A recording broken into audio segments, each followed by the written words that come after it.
It is important to note that this is not the first time this officer has been accused of excessive force. Mr. Martin, thank you for joining us here. Your case against the officer was dismissed. There is another case pending against him. But with that as context, tell us, what was your experience? He slammed me down to the ground and started beating on me. So you guys start getting words. He then initiates. You did not initiate any action toward him? No, not at all. And what did he do to you? What he did to me is started making all these racial comments, which is already documented. So he put you on the ground and there's racial comments? Correct. And that was all done on the internal affairs report, which is already proven. Welcome. My name is Preston Pollard, professional skateboarder, motivational speaker, and television personality from Alaska. I interview different celebrities hoping to bring youth hope. But today we have somebody very special to me. Somebody who has literally pushed forward, overcome many obstacles. He's someone who has served in the U.S. military. He has a new book out, which is amazing, which I read yesterday. And I am super excited. So please give a round of applause to Carlos Martin. You know, we gotta start this off from the beginning. Because Carlos, I heard from your book that your mom got your name because you were born in a car. So y'all just gonna laugh in my face like that, right? Yeah, so I was born in Benton Harbor, Michigan, and my mom, she went into labor earlier than expected. So she drove down to the hospital parking lot, and she had me. I was born in the backseat of a car. So my uncle's name is Carl, and it just so happened to be that I was born in a Monte Carlo. So she called me Carlos. Your mom was someone who was, I would say, a veteran who worked in the military for what, 25 years? Yeah. And I wanted to know, what was it like being raised by a mom who was a single mother? First of all, I want to give a shout out to all women, especially black women, because we don't know everything that you guys go through. And sometimes as a man, we don't step up to the plate the way we're supposed to, and you guys always hold down the fort. So for my mother had her first child when she was 14. Then she had my sister when she was 17, and then she had me when she was 20, so we're all 3 years apart.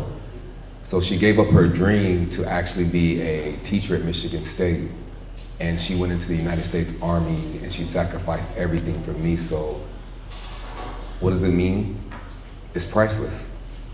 It's priceless to have someone love you more than they love themselves, to put your dream ahead of their own dream, you know?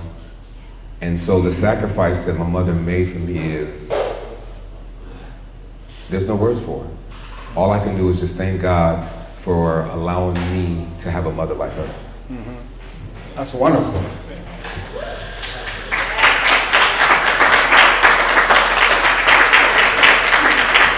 We all need those people in our life. So, but as a young kid, it seemed like you were always, I would say, protecting people, and you like to have a good time. But is that what inspired you to go into the military? Two things. One, I've always wanted family. So growing up in a single parent home, you see other people with their families, you know, with their mom and dad, and you see the two-parent home, so that's something that you long for. And so for me, because I didn't have that, when I played sports or when I hung out with my friends became my family. And so I felt like it was my role to protect that because it's something that I never had. So for me, I've always cherished friendships. I've always cherished other people's lives. You know what I mean? I just really have a love for people. And so the reason why I went into the Army was because I went to 5 different high schools. And I was an athlete, but that doesn't mean nothing if you don't have the grades. So I was always too busy trying to fit in than it was to do the work. It wasn't that I didn't know the work. I was just trying to fit in. I wanted to be accepted. I wanted family. And so what happened was I actually got caught with a girl in the house. And so my mom was putting me out, and I was like, oh, gotta make a decision. So I joined the Army. I went to the Air Force first, and I was supposed to be a personnel, but what they did was, it was like, Airman Martin, are you ready to be a parachute rigger? What? Right. No, I didn't sign up to be no parachute worker. You're not gonna put nobody else's life in my hand like that. So I went and joined the Army instead, and I followed my mother's footsteps.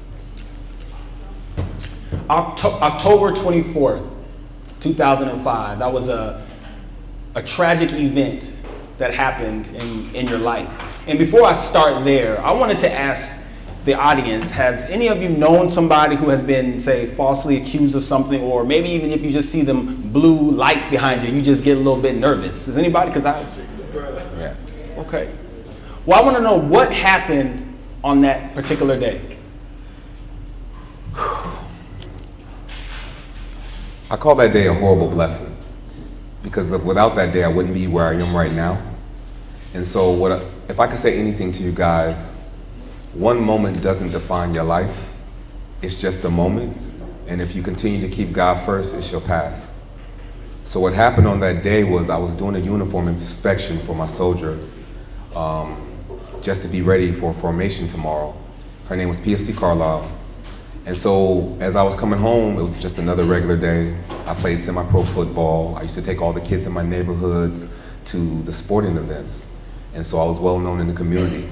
The officer, Benjamin Fields, was already there in the neighborhood, and he was supposed to be looking for a white male flashing little kids. So when I saw the officer in front of me, I actually rode behind him. And as I followed him going towards my house, we went into the parking lot, which is shaped like a rectangle. And in the book, you'll see where I acknowledged him by bobbing my head. Where I come from, that's just a gesture of saying, "What's up, how you doing?" I get out my car, I go to put the keys in the door. Tashiana at the time was studying to be a nurse, and I hear a car peel off. And I turn around and I see an officer running up to me. "Hey you, come here." "Okay, me?" He was like, "Yeah, you." I was like, "Well, how can I help you, sir?" He says, "I'm out here for a noise violation." And I was like, "Well, it couldn't have been me, I just got home, sir." And plus, I lived in a fourplex. I had an officer that lived above me who happened to be a black female.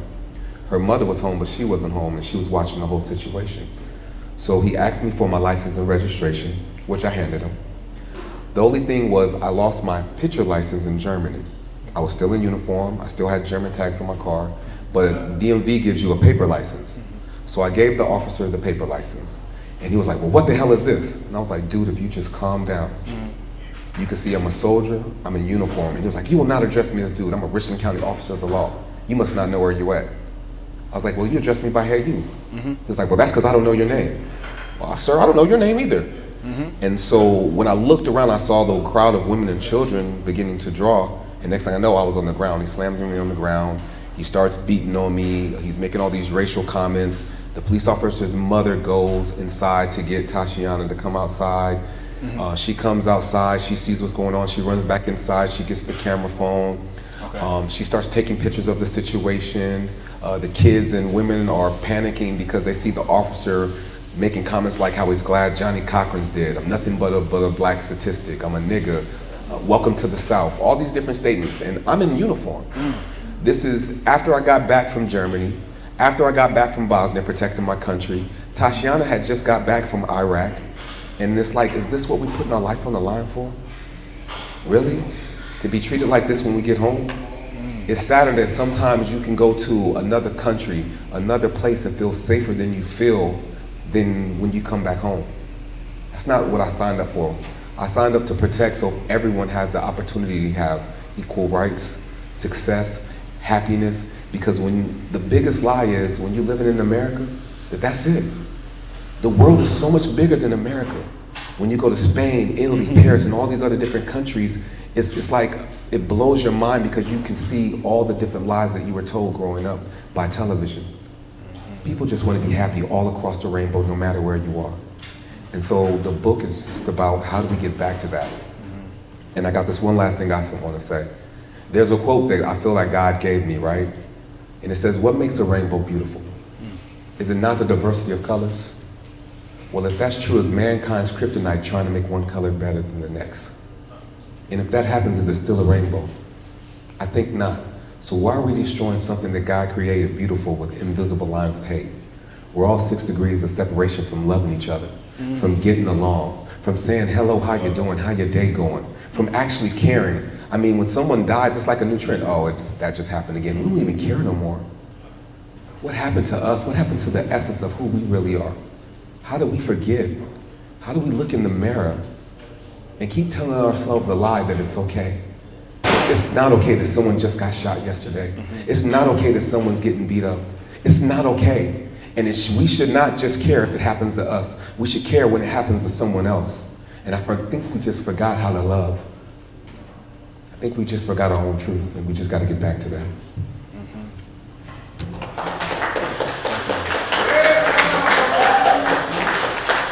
From that tragic incident that had taken place, how did you find the closure to heal from that? Because it would seem like there would be a lot of it could be depression, anxiety, just different feelings that I would feel if I went through something like that. Absolutely, I went through all of that. I'm not gonna sit up here and act like I didn't cry, like I wasn't mad, like I wasn't angry. I mean, I go from being soldier of the month to not being a soldier no more. I go from playing flag football to not having a team no more. I go from being married to my mom coming to live with me again. And it's funny, as a grown up, no disrespect to my mom because I love her. When you get your own house, you get your own rules, you think you're grown until mama come in. So now I got to follow my own mama's rules in my own house, you know. I go from going to work every day just to sitting there with my thoughts. And sometimes sitting with your thoughts can be a scary thing. So my mother took me to this place called CEO Space, and is ranked as the #1 entrepreneur conference in the world. I suggest everyone check it out. It's an amazing place. I met this young lady, her name was Myrna Witt. She's no longer here, her name is Goddess Lahadi. So she walks up to me, and she happens to be white, even though that doesn't matter. And she touches me on my stomach and my forehead. And in my mind, I'm like, what are you doing? I don't know you. And she looks at me and she says, ooh, baby, you don't know who you are, do you? She was like, you gotta give birth to something. And I was like, what are you talking about? She had my attention there. She says, better yet, let me rephrase it. Who's your favorite basketball player? Kobe Bryant, 81 points. Lower Marion High School, he scored 63 points in 3 quarters, 5 championship rings. She's like, oh, you know a lot about Kobe. What's your stats? So you mean to tell me you gonna waste the gift that God gave you worried about what someone else doing? Worried about the Instagram? Worried about Snapchat? Worried about Facebook? And you don't wanna worry about the person in the mirror? I was like, wow. She says, okay, do me a favor. I want everybody to participate. I want y'all to be me, right? Look around in this restaurant. Look at each other. From the tables, the shoes, the hat, the earrings, the tables, the lights, everything you see is someone else's dream. And if we're always participating in someone else's dream, who participating in your dream? Why is their dream more important than your dream? Matter of fact, she hit me with this, and this will kill me. How much did they pay you to stop dreaming? $10 an hour? 15? 20? What was your price to go back to the plantation for someone else's dream? Wow. Wow. Why is it that we can wake up and be disciplined and do a job for someone else, but we don't have that own discipline within ourselves? And that's just something we really got to sit with, which leads to this quote, right? And this is a question for everyone. If you died today, would you get an A+ on life's report card? And only you know the answer to that. But if not, and you wake up to see tomorrow, you better live like it's extra credit, because tomorrow's not promised. Someone died right now in this conversation. That's right. Why are you still here?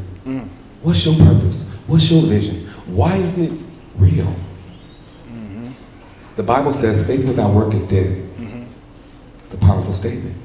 But sometimes I feel like we look at it wrong, because faith is the dream. But when do we dream? We dream when we're sleeping. Nothing will come to fruition if you're sleeping on it. You gotta wake up, put in the work to make it a reality. The key to life is consistency. And the laws of attraction says if you do something consistently, you have no choice but to get better at it. Period. You can go to the gym. I believe we know everything, right? Like if I go to the gym right now and I work out, I work my arms and I work my chest and I look like Jeff. right? But I don't exercise my legs. Right. Then I'm gonna be shaped like Johnny Bravo. Really? But if you put in the time and the work in it, guess what? You can balance out whatever you want in life. Wow. That'll preach. Speaking of purpose, because I really believe that everyone has a purpose, every one of you here has a purpose. You were inspired by Colin Kaepernick. You were inspired by the film Fruitville Station. Yeah, Did that inspire you to write your book? absolutely. Talk about that. Okay. To get in that. First and foremost, before I give Brian Coogler, Colin Kaepernick any credit that they do deserve, I want to give Ashley credit. I want to give my girlfriend credit because without her, I wouldn't have the book. Without her, you know, I love you. This is the honest to God truth. Behind every good man, there is an amazing woman. And I'm supposed to be the rock, but she is definitely my rock. Because there was days I was like, baby, they don't want to hear it. Baby, they don't care. Look at TV. And I go into my PTSD. We homeless, we veterans, they don't care about us, they lie about us. You can go to a store, you can't even get a 10% discount. Most veterans are homeless. Most veterans can't even get the medical care. Why would they want to listen to me? I hear you. But if you crying about it, how's it gonna change? That's my reality check. So before I give any other man any type of credit, Ashley, I wouldn't be here without you, and I'm so grateful to you. You mean the world to me, and I just want you to know that. When it comes to Colin, when it comes to Ryan, I give them a shout out because they stood up against the whole wide world and said this is wrong. First of all, in Hollywood don't even put films out like that. Usually we gotta play a gangster. A black woman gotta have an attitude. She gotta twerk, strip, mess with somebody, sleep with another man. Where is the positive role models? Where's the real stories? Because that ain't our stories, that's the stories that they want us to tell. Slavery was a choice. Really, Kanye? No disrespect to you. Really? That's the representation? No, that don't represent me. He's not my representation. God is my representation. Period. So what I want to say about Ryan is that he had the guts to create something like Fruitville Station and tell the truth about what's going on and what's our reality. What I want to say about Colin Kaepernick is that he took a knee. Not only did he take a knee, that he got with another soldier and says, how can I do this without disrespecting you? And before I even give Colin his credit, I want to give Nessa her credit, who Colin Kaepernick dates. Because I did an interview on Hot 97 with Colin Kaepernick's girlfriend. And she blessed me with the opportunity to be able to tell my story.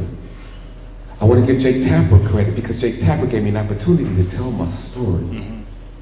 This is the story not about me, but about an experience of being black. If you look at the cover of the book, the stars are bullets. Wow. But it's symbolic. It's symbolic to all the nooses that went around our ancestors' neck. Because back in the day, they used to have public lynchings. And they would bring all the people out and they would watch someone get hung. Well, what's the difference right now? Because I believe we're living in the evolution of it. Because we have the internet and we watch somebody get shot. And we put a circle, a little happy face with a tear. Really? We just watch somebody lose their life? And that's our response? Where is our strength? Where is our courage? How are we representing everybody that died for us? And I'm gonna give you the mic back. I was with Les Brown. Forget this chair. I was with Les Brown Jr., right? And when I was with Les Brown Jr., I was listening. He was playing this tape for me. And I was just, it was amazing to me how certain people think about people. And there was an aquarium. And in the aquarium, they had rats. And then they filled the aquarium with water. And they wanted to see how long would it take for the rats to drown. How long could they survive? And then what they did was, they came in and they poured more rats in.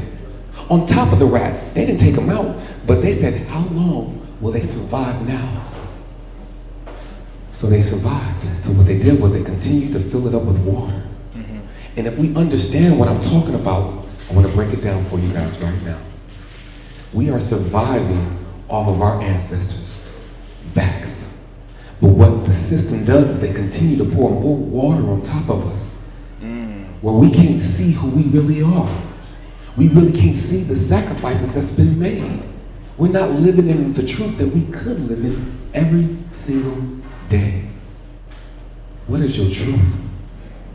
What is your purpose? What is your talent? What is your gift? The Bible says, well done, my good and faithful servant. But what is so key about that scripture to me is the word servant. What is a servant? A servant is a person who provides a service. What is a business? A business is an entity of a person. We have social security numbers. A business has EIN numbers, right? Okay. So then that's a person. Well, my question is this then. If you have a business with no customers, you have no business. Well, if you don't like your bank account, maybe you ain't been a good enough servant. You got to provide a service. You got to give your talents, your gifts. If you think your talents and gifts are meant for you, you are lying to yourself. Because Sam, how would I know you're talented if I never seen you write a script, brother? See, you got to showcase your talent because it wasn't meant for you. Your talent is this little light of mine, I'm going to let it shine. Your talent is meant for everyone else to see. Les Brown said, imagine that you're at your funeral and you're in a church and you walk in and there's nothing but a casket. And when you see the casket, you look inside and you see yourself, right? And then all of a sudden you open your eyes and all your talents are standing around you. And they want to have a conversation. Why'd you break up with me? I've been with you your whole life. Your friends talked about me. Your mama talked about me. People hated on me. I thought it was me and you. I love you. Why don't you love me? Because if you love me, we will become everything that we're supposed to be together. If you have a talent and you have a gift, you have to use it. You have to. It's imperative. But guess what we'll do? We'll do a Facebook challenge. We'll do a dance. Thank you, that was raw. That was amazing. Give a round of applause.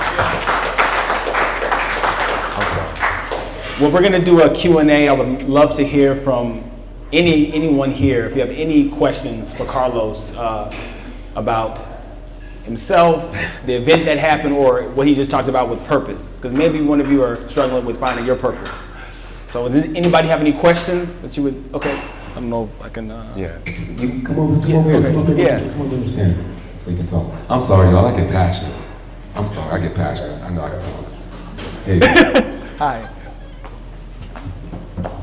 I'm having such a great time. Thank you. I have known King for a while, but I'm learning so much from you today. Thank you. I wanted to thank you first for a horrible blessing. I love that concept. Yeah. I really love that concept, and I feel like that in my life, you know, different things that have happened, like I've been seeing it, like, yeah, it's for this reason, this reason. So what I wanted to ask you about was, it was something about the motivational speaking, like the way you stood up like that. Have you thought about doing that? And if you have not, please do. There we go. There we go. Thank you. I definitely want to do motivational speaking. I always lied to myself, and I felt like no one would want to hear what I had to say, and that. Before he begins, I just want to let y'all know he knows Les Brown, so he has all the tools he needs for motivational speaking. So I want to let you know that right now. You have it all. You're telling the truth. You are great. I told you before we were just talking about it right over here. You are a wonderful motivational speaker. You have all the tools that you need. Yeah. So use them. Now he can go. And first of all, I want to definitely edify Preston. We went to the same high school in Alaska. Ain't that crazy? Anchorage, Alaska, brother, all the way there. And from Preston doing skateboarding and being a professional to hosting to motivational speaking, what's crazy is Preston used to live in Ava with me. He lived right below me in the Ava apartments. And then Preston, I just seen him blowing up, and I seen him hosting the Avengers and everybody. I'm like, look at Preston go, that's my guy. Thank you. Lord, I can't wait to see Preston again. Yeah. And I was at Barnes & Noble's at an audition that I didn't want to go to. But Ashley said, go to the audition. I went to the audition. Guess who I ran into? Preston. I was gonna honestly have John Leslie host it, but when I saw Preston, John Leslie didn't go to high school with me. John Leslie is my brother, but me and Preston went to high school together. And I was like, brother, it would be an honor for you to bless me with your presence to host this. So to answer your question, and Flocka is a queen, she is over the ABA, she is an amazing spirit. Yes, I will do motivational speaking. I will. That's right. Absolutely. That's right. If you have any more questions, we got a lot of y'all out there. I'm sure he would love to answer some. Yes, all right. Come on, Queen. Oh, you You got to it. sit. You want to Okay, sit? sorry. You good? Oh, no, I'm good. Okay. Okay, so my question is kind of, just for everyone else to hear pretty much. I want to know, throughout the book, you talk a lot about what happened, which was really, traumatizing for you, which is a common theme that we see in America. It seems like every week we're seeing an instance of somebody losing their life to police brutality. But there's also a theme of blind rage. Yeah. Where we get everyone upset and we share the image. We show the visual traumatic imagery. That someone gets upset and then you're crying or you're feeling, you're feeling threatened anytime a police officer walks by, but you don't really have a solution to how you can change how we're approaching the situation. So I was wondering, I'm thanking you for sharing this amazing story, but what do you suggest to the Black community as a solution, oriented approach to police brutality? Good question. First of all, that's an amazing question. Thank you. Follow Colin Kaepernick and know your rights. See, the problem is we scared because we don't know who we are. Let's be honest. We don't know who we are and we don't walk in who we are. Because if we knew our rights, we knew the law, and we knew ourselves, what do we have to fear? At the end of the day, we all gonna go. But are we gonna go as ourselves or are we gonna go in fear? We are no longer in slavery, but yet we live in the evolution of it. What's worse? Becoming who you really are, or being a mental slave? And I think that once we free ourselves from the mental slavery, we'll be just fine. I mean, they've studied us. They used to tie up elephants, right, for a long time. And then they would remove it. And the elephant wouldn't go nowhere because he thought it was still chained. What's the difference with us? Like, we create our own prisons. And see, I love my people, and the thing about my people that we have to really get in control of is our emotions. Our emotions will take advantage of us, will trick us, but at the same time, our emotions are our blessings because that's why we're here. And I'm glad you brought that up. I was on Jake Tapper, and they said, if you saw Officer Benjamin Fields, what would you say? And it was a setup, y'all. That was a setup question. Because I was talking about solutions and how we can make it better. He was like, oh, no, I don't want to hear that. But if you saw him again, what would you say? Emotions, right? Was ready to get the best of me. I'm not going to really tell you how I feel, but I will tell you the right answer. To me, for me, was, I forgive you, right? But the forgiveness has nothing to do with you at all. The forgiveness has everything to do with me so I can clear my mind, so I can clear my heart, so I can write a book, so I can write a movie, so I can inspire the future, so I can inspire the kids. And when I got home, Black Twitter lit me up. What you mean? Your forgiveness didn't stop the little girl from getting beat up? I understand your anger. You are 1000% right. But how do you think the system became what it is? The pen will always be mightier than the sword, period. And if we don't start writing it down, if we don't start creating our own narrative, you see what the story they gonna tell. So either you live in their story or you write your own.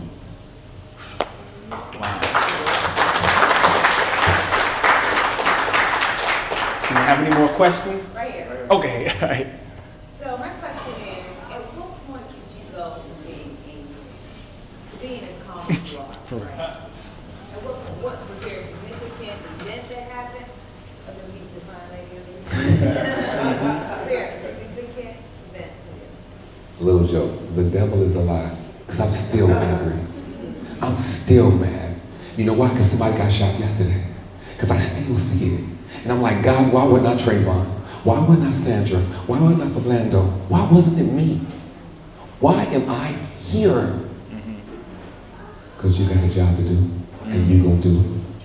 Period. Who are you to question me? So what I had to do was my own reality check. What I had to do was be grateful to wake up and see another day. And what I had to do was stop talking about it, because we do too much of this and we don't put it in action. There was a meme on Facebook, and I don't know if y'all saw it, but y'all can Google it. It's a whole bunch of Jewish white men standing over the Monopoly board. And it says, if only they knew, all they had to do was stand up together. Why is Unity 2 so hard for us? Why is it that? Why is it when one of us make it, we hate? Why is it when we see a black business, we want a discount or we expect a hookup? But we don't do that nowhere else. Why is it that we're not on time? Why is it that we're not responsible and we don't want to check each other? Why is it that I don't want to check my brother the way I'm supposed to? Hey, that ain't how you talk to her. That ain't how we do. That's not how a king moves. That's not the right representation for your son of the future. Now, this is a conversation that I'm having with y'all. It's a conversation that I'm having with myself. Because I have 2 boys. I didn't know my father. And for me, it gave me my own type of complex, because the things that you don't want to become is what you do become. So you got to be careful with how you dwell in things. You got to understand forgiveness, because if you don't, you become a prisoner of it. Wow. Any other questions? Oh, yep. I was just going to ask about the book writing process. Oh, yeah, okay. I wanted to ask about the book writing process. Do you have like a certain number of pages you set per day to write? You take us through. And if it was challenging, how you dealt with it. Oh, for sure. Good. The book writing process. Y'all ready? I'm finna give y'all a gem. No, seriously, I'm finna give y'all a gem where you don't have to pick up a pen. You can write a book without picking up a pen. Get a tape recorder. Have someone sit down and interview you. How was it when you grew up? What school did you go to? What good and bad things happened in your life? How did it make you feel? Who, what, where, when, and why? What do you want to do about it? How are you going to make it better? Stop recording. Take the recording and translate it and give it to Fiverr. Fiverr will translate your whole recording. You structure it right there, and then you find someone as amazing as Lavelle Bell, a publisher, Noah's Ark Publishing, to turn it into a book. So the hardest thing about me writing my book was just like going to the gym, getting up and doing it. The hardest thing about me writing my book is being honest and vulnerable and being truthful. The best thing you need to do, just like when you go to the gym, is have an accountability partner. Someone that's going to hold you to what you say you're going to do. Because we lie to ourselves sometimes. Thank you.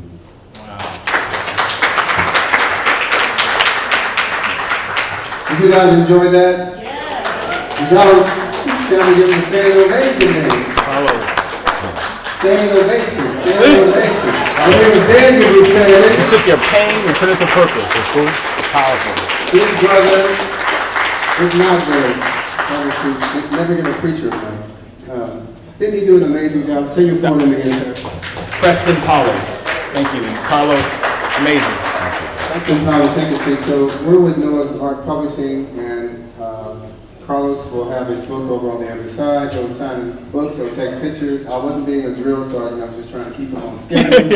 Anyway, you from the military. Thank you guys, but you can take pictures and sign the book over there. Have a great day. God bless you. Oh, okay, and so I will be signing books, but at the same time, I have a friend that's coming back with a background. I want to play a movie for you guys. It's called The Evolution of Slavery.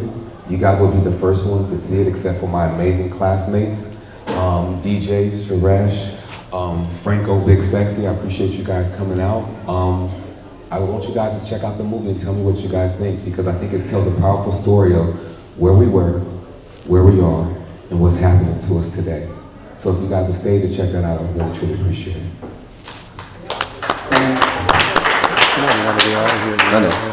Okay. It's on you. Oh, okay. He has a question. Oh, yeah. Three questions. I'm not going to be here much longer in Alaska, in California. Yes, sir. So I'm just down here visiting my son and my son-in-law and daughter. But what you're talking about has been going on so long.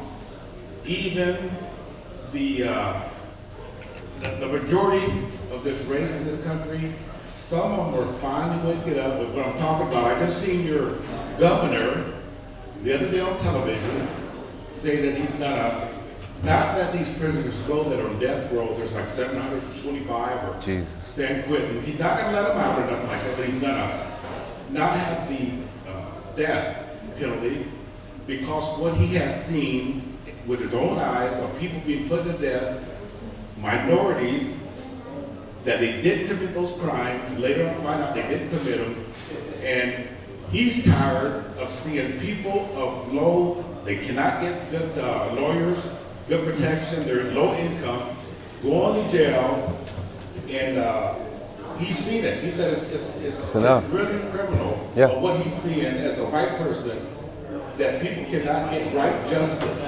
And justice is what he was saying was you buy it, you get it by what you by money. Yeah. So what you're saying has a great effect on these people that are in charge.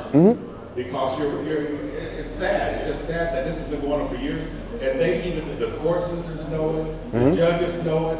They're putting these poor young men in incarceration for stuff that other people are getting off on because they got privileged money. Right. So I'm just really glad what you're saying. It really it's more people are listening and catching on what's going on for years. That's what you're trying to bring about. And I really appreciate it. Thank you.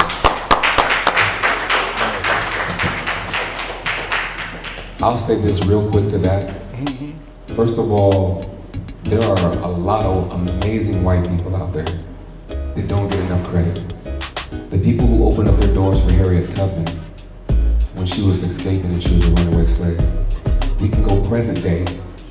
Isn't it amazing that you have white players that was willing to take a knee while black players weren't willing to do it for themselves? So at such a time like this, we need to collaborate to create the change that we want, because they tired of it too. And the beautiful thing about Trump being in office is now people are really being who they really are. See, I would rather know that you don't like me than for you to pretend to like me and be the one trying to set me up. So that's the beautiful thing about that. Let's give a round of applause to Carlos.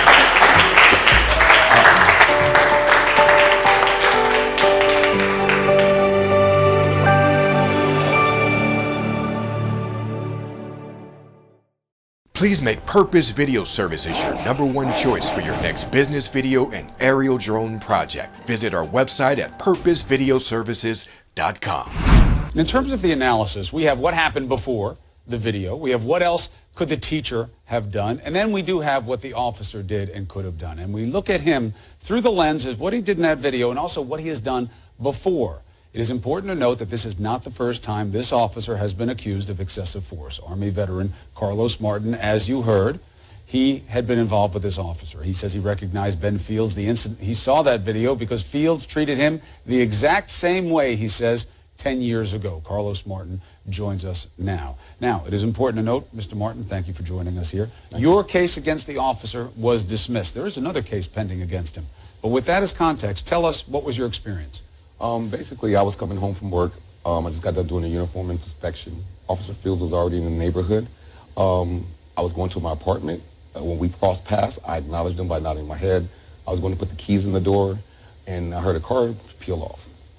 See, Officer Fields running towards me. He said, "Hey, you, come here." I'm like, "Who, me?" He's like, "Yeah, you." He's like, "I'm out here for a noise violation." I said, "It couldn't have been me. I have a police officer that lives above me, and her mother was home watching the whole situation."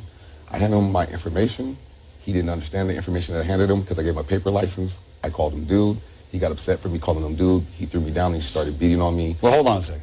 So he says, show me your ID at some point. Correct. You say, here it is. You show him a paper license. You had a temporary ID? No, I showed him all the registration that I had, but I lost my picture license in Germany, and I gave him the paper license from the Alaska DMV. So he looks at it, he says, what is this? Correct. And you explain what you just did here. Correct. How does the dude come up?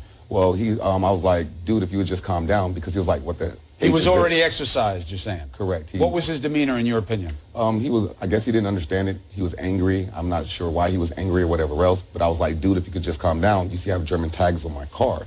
He didn't want to listen to me. He was like, I'm a Richland County officer of the law. You won't call me dude. I was like, why you?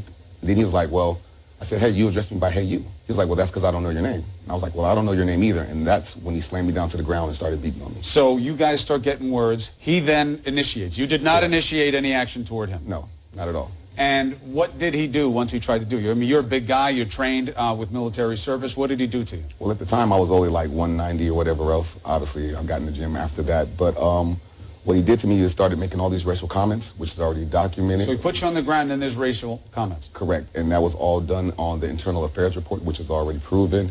The neighbor goes to get my wife at the time, Tashiana. She comes out. She takes pictures of the situation. He calls her back up. All the women and children that were watching used to come to my football games, whatever else, and they watch Officer Fields beat on me. He gets nervous. How many times did he hit you? Oh, man, countless times. He gets nervous. He basically calls for backup. I understand why they showed... Were you fighting? Not at all. I was laying on the ground, as you can see, protecting myself, just curled up in the ball.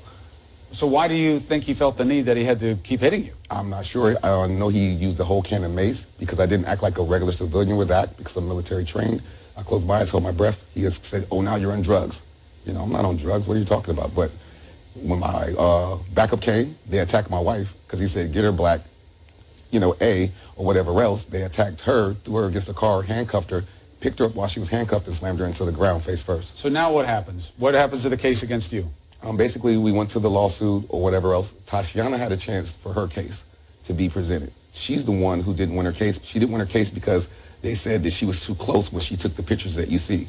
And the judge actually admitted to knowing someone in the jury during the case, which is illegal. So your ex-wife's case got dismissed because of what you just said, some technicality of her distance. What about your case? I never had an opportunity to go to court. What happened was my lawyer basically tricked me out of my case. He basically told me that if I dropped the excessive charges from the police, that we would go sue for all the other charges as far as me and my marriage, me losing my job and everything else, and that these were the bigger facts or whatever else, and just drop this charge, and that he would represent me pro bono. Well, once I dropped that charge or whatever else, and I had written it in the letter to him, he's like, oh, I'm charging you $20,000. All right, so that's somewhat outside this what matters in terms of our analysis. Correct. So he arrested you. What happened to the charges against you? We were found not guilty on all charges. The judge gave us a direct verdict for not being guilty. They basically almost committed perjury on the stand for lying about the deleted pictures that they deleted because we took more than 2 pictures.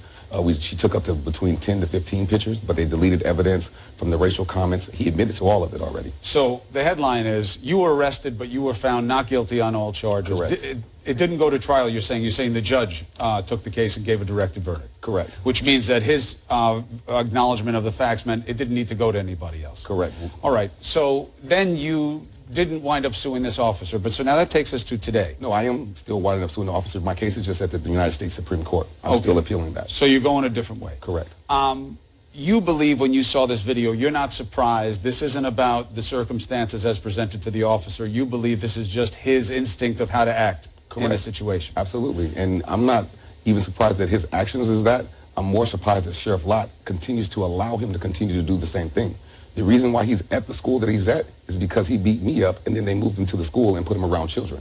Why would they take an officer who had a force issue and put him in a school? That is the question of the day. Now, there is all this hearsay on the ground there. You know, basically at this point you have to almost dismiss it as gossip. Cops get cases against them. It happens. They're dealing with bad situations. It's not to excuse their behavior, but it's like part of the job sometimes. Correct. Kids there say he has a reputation. Absolutely. In the neighborhood where you live, is that true? Is this something that followed this particular officer? Well, the children in the neighborhood all watched him beat on me, so it's no surprise that he did the same thing or was not afraid to do it in the school. And you say he definitely was making racial comments? Absolutely. It's already documented. He admits to the racial comments. And my thing is this, as me as a soldier, or my wife as a soldier, can go to foreign lands to protect the laws and what we believe that's right in America, who protects us when we come back home? The idea that, well, this man can't be racist, you know, he had a girlfriend who's black. What does that matter to you? That doesn't mean anything. People are people. I don't see color or whatever else, but people can still make racial comments. Black people can be racist against black people, so what does it mean? What do you think should happen in this situation? I definitely think that, you know, he should be removed from his position. But not only that, I think instead of complaining about the problems, let's come up with a solution. And I think the solution should be bridging the gap between the police officers and the public. And how do you do that? I think police officers should have body cams before they go make any type of arrest. I think they should do retraining about how to deal with the public. But at the same time, I think the public should be offered classes about the different laws and how to encounter the situation. Is everyone going to go? No. But I think they should be made available and start doing things where the community and the public can do things, the police department can do things together. What would you have done if you had been called in, you were working at this school, and the teacher says, I can't get this kid out of the classroom, and you're a police officer? What do you think you would have done? I think it's more so of the conversation. I don't think that it takes Officer Fields to flip a child, not even after you flip the child, to throw the child across the classroom and then handcuff her. That was very unnecessary. It's a difference between being a police officer and a bully.